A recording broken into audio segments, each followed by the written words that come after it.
Ya, jadi tadi jelas dikatakan bahwa pengaruh itu melalui semangat kita, dikatakan juga melalui pengetahuan kita akan kebenaran, dengan itu kita bisa pengaruhi. Dan yang ketiga tadi, jangan terlalu pakai kalkulator, betul? Karena kita bisa mempengaruhi seorang untuk mengenali Yesus dengan waktu kita mau belajar berbagi. Jangan sampai kita kalah dengan pribadi yang satu ini. Kita ingat tentang janda Sarfat ya, harusnya kita sangat-sangat tertemplak ya. Karena dikatakan janda ini jelas janda Sarfat dan dia orang miskin dan dia gak punya apa-apa. Dan dikatakan yang terakhir dia punya itu akan membuat dia besoknya sudah pasti tidak bisa makan lagi. Tapi waktu seorang Elia berkata, berikan dulu kepadaku baru kepadamu. Janda ini mau berbagi loh. Dia nggak pakai kalkulator dan akibatnya waktu pada saat musim kekeringan waktu itu dikatakan tepung dan tempayan dan minyaknya tidak habis-habis. Jadi artinya ini yang membuat janda ini bisa sampai namanya tercatat dalam kitab kehidupan. Kenapa? Dia punya pengaruh yang luar biasa untuk mempengaruhi wanita-wanita untuk belajar mari berbagi. Karena itu membuat power kita akan semakin luar biasa. Yang keempat, yang ketiga dikatakan adalah apa? Matius 12 ayat 26. Mau punya pengaruh yang luar biasa, belajar dari yang satu ini lagi. Sebenarnya kita harusnya sih ya rasanya kok mesti belajar sama si iblis ya Bu Indri. Karena memang terus terang kadang-kadang dia lebih di atas kita. Makanya kenapa gak heran dia bisa pengaruhi Raja Daud. Harusnya kita katakan kalau lu bisa, lu gak ada papanya. Saya bisa lebih daripada dia. Itu baru wanita kerennya Tuhan Yesus. Matius 12 ayat 26, demikian juga kalau iblis mengusir iblis, ia pun terbagi-bagi dan melawan dirinya sendiri. Bagaimana kerajaannya dapat bertahan? Ya, ini kata Yesus. Matius 12 ayat 45, lalu ia keluar, ini iblis ya, dan mengajak 7 roh lain yang lebih jahat daripadanya, dan mereka masuk dan berdiam di situ. Maka akhirnya keadaan orang itu lebih buruk daripada keadaannya semula. Demikian juga akan berlaku atas angkatan yang jahat ini. Tidak main-main. Iblis sangat tahu apa yang namanya kesehatian loh. Waktu dia tahu ada orang bertobat dan dia lihat ini orang masih suam-suam kuku, dia ajak jenderalnya 7 untuk menghancurkan orang tadi. Akhirnya yang tadi sudah bertobat, yang sudah melayani, jebol lagi. Karena iblis bawa sekutunya. Iblis tahu di balik kesatuan, di balik unity itu ada power yang luar biasa. Apapun bisa diterjang waktu ada kesatuan. Nah kalau wanita menyadari ini tentang kesatuan, karena wanita itu punya pengaruh untuk bisa mempersatukan. Kenapa? Wanita punya 7 P. Salah satu P-nya adalah apa? Pengayom. Wanita itu adalah pengayom. Makanya dikatakan ibu daripada seluruh makhluk. Itu nama Hawa loh. Artinya bisa mengayomi. Ya, harusnya sebagai seorang istri kita pakai itu power untuk mengayomi. Agar terjadi kesatuan dalam keluarga. Mungkin papa dengan anak tidak terlalu nyambung. Mungkin ada konflik. Jangan kita malahan sebagai istri yang cuek. Nggak mau tahu. Ya udah itu urusan papa, urusan anak. Urus aja sendiri. Bukan seperti itu. Kita sebagai mama, kita bisa berusaha untuk menyatukan lagi. Walaupun mungkin perbedaan persepsi antara anak dengan suami kita.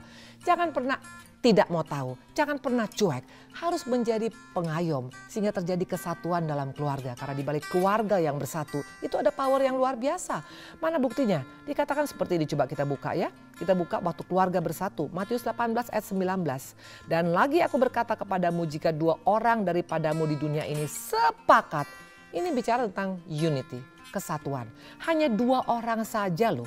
Waktu istri sepakat dengan suami, waktu istri sepakat dengan anak-anak, waktu papa sepakat dengan anak-anak, waktu satu keluarga sepakat. Apa saja yang kita minta Tuhan akan berikan. Ini bukan main-main, ini bukan iklan shampoo. Ini jelas perkataan Tuhan Yesus. Tapi seringkali kita menganggap ya udahlah mau diapain Bu Indri. Bagaimana kita bisa pengaruhi keluarga kita untuk menjadi lebih baik lagi. Kalau kita tidak pakai roh P yang tadi, roh pengayom. Karena wanita penolong itu adalah pengayom kelas 1. Ya, ayo kita usahakan bagaimana supaya keluarga rujuk kembali. Karena di balik kesatuan itu ada pengaruh yang luar biasa ya. Itu yang satu lagi yang terakhir dikatakan, coba kita lihat Lukas 4 ayat 13. Sesudah iblis mengakhiri semua pencobaan itu, ia mundur daripadanya dan menunggu waktu yang baik. Ini harusnya menemplak kita sebagai wanita Kristen. Iblis saja bisa sabar menunggu waktunya kapan menghancurkan anak-anak Tuhan. Dia mundur tapi dengan pengertian satu saat gue masuk lagi. Sementara banyak kali kita nggak sadar padahal wanita itu adalah penolong. Penolong itu punya DNA untuk bisa sabar menunggu waktunya Tuhan. Ya. Tapi seringkali kita seperti Sarah, kita nggak sabar. Kita bilang mungkin aku mandul, udah hampiri aja hambaku. Atau mungkin seperti Rahel berkata apa? Aku nggak punya anak, kalau aku nggak punya anak aku mau mati aja. Sampai seorang Yakub bisa marah besar. Yakub bilang emangnya aku Tuhan yang menghalangi engkau supaya supaya hamil. Seringkali ketidaksabaran ini tidak pernah kita perhatikan betul-betul. Padahal wanita itu karakternya itu harusnya sabar. Dengan kesabaran kita bisa mempengaruhi dunia ini loh. Sabar menunggu waktunya Tuhan untuk suami kita berubah. Sabar menunggu waktunya Tuhan waktu anak-anak kita mungkin lagi diproses. Waktu kita sabar menunggu ekonomi kita masih dibentuk Tuhan. It's okay. Karena Tuhan tidak pernah lalai akan janjinya. Karena dengan tidak sabar kita tidak bisa menjadi pengaruh yang luar biasa. Kehancuran daripada keluarga Abraham karena ketidaksabaran daripada Sarah. Betul, kehancuran daripada keluarga Yakub sampai dia punya anak sampai harus dijual Yusuf. Karena apa? Sudah diundang budak ke dalam keluarga Rahel. Rahel nggak sabar. Padahal bagaimana seorang Yakub aja sabar menunggu Rahel 14 tahun. Masa Rahel nggak bisa mengimbangi dengan sabar menunggu waktu Tuhan? Karena dia ambil budaknya. Makanya sampai akhirnya satu keluarga itu bisa saling membunuh, bahkan saling menjual anaknya sampai akhirnya Yusuf dijual sebagai budak. Kenapa bisa terjadi? Karena seorang ibu yang tidak sabar. Wanita, kalau kita mau jadi punya pengaruh yang luar biasa, dimulai pertama dari apa tadi? Pertama kita harus sadar bahwa iblis itu sebenarnya udah gak punya power apa-apa lagi. Iblis gak bisa pengaruhin suami kita, iblis gak bisa pengaruhi anak-anak kita, iblis gak punya power untuk dunia ini lagi. Tapi kita yang membuat kita menjadi pribadi yang lemah. Ada power. Esther bisa mengubah satu bangsa yang harusnya dibunuh, yang harusnya sudah tidak ada lagi, dibinasakan. Akhirnya mereka selamat. Esther menggunakan pengaruhnya itu ke arah yang positif. Tergantung kita sekarang, pengaruh apa yang mau kita pakai.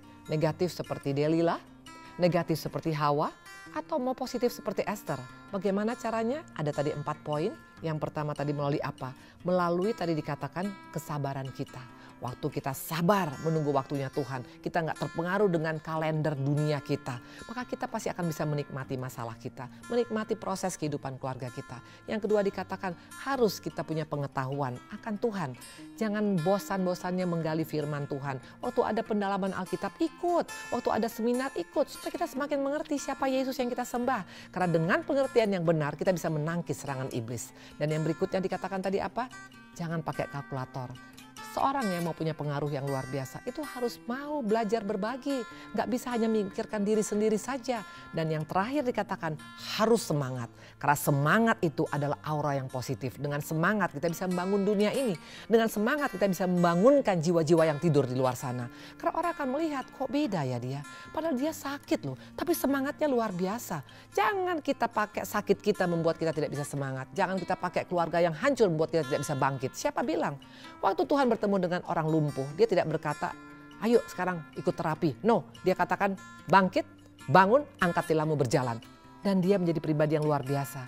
Jangan bangga dengan kelumpuhan kehidupan kita. Karena waktu kita tetap berkata aku lumpuh, sampai kapanpun kita tidak akan bisa menjadi pengaruh yang luar biasa. Gimana ibu-ibu, wanita cantik? Saya percaya semua kita diberkati Tuhan ya. Mau berdoa untuk kita bisa menjadi pengaruh yang positif bagi keluarga kita, bagi anak-anak kita, bagi dunia ini, bahkan bagi bangsa kita. Kita berdoa ya. Terima kasih Tuhan Yesus yang baik.